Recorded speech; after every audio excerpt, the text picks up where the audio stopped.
Nagsimula itong farm namin noong 2017. Dalawang linyada lang ang gamit namin dati. Ang bloodline namin dito sa Mayresita Country Farm ay ang Yellow-Legged Dutch, ang Oregon Gray, Lazy Roundhead.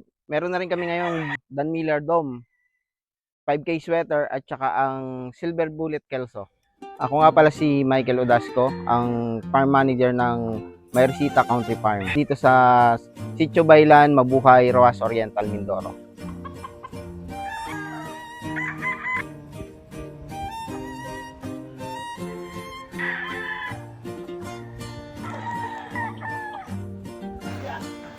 Nagsimula itong farm namin noong 2017. Bali, dalawang linyada lang ang gamit namin dati.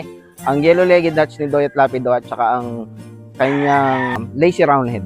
Bali, ang bloodline namin dito sa Mayresita Country Farm ay ang Yellow-Legged Dutch, ang Oregon Gray, Lazy Roundhead.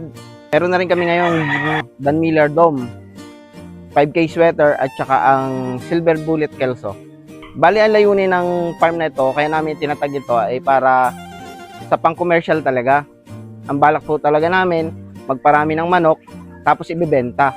Yung ibang ginagawa namin, syempre ilalaban muna natin ang iba para malaman natin kung okay yung mga linyada natin bago natin ibenta sa iba. Bali, ito ay tumatagal na ng 6 na taon. Nung una, kakaunti pa lang yung mga production namin.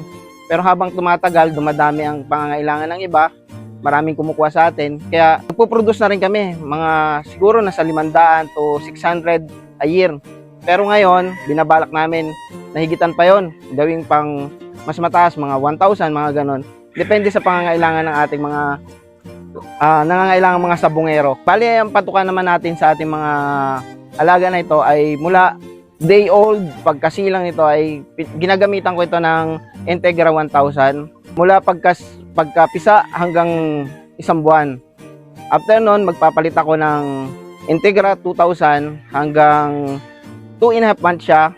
At pagkatapos nun, papalitan ko siya ng Integra 25 mula 3 buwan hanggang 6 na buwan siya.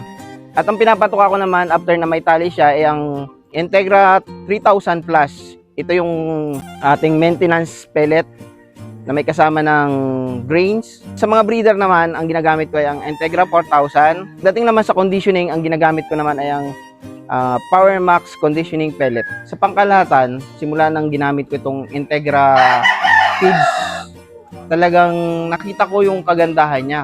Kasi napakabango ng Integra, talagang gustong-gusto ng ating mga manok. Meron pa itong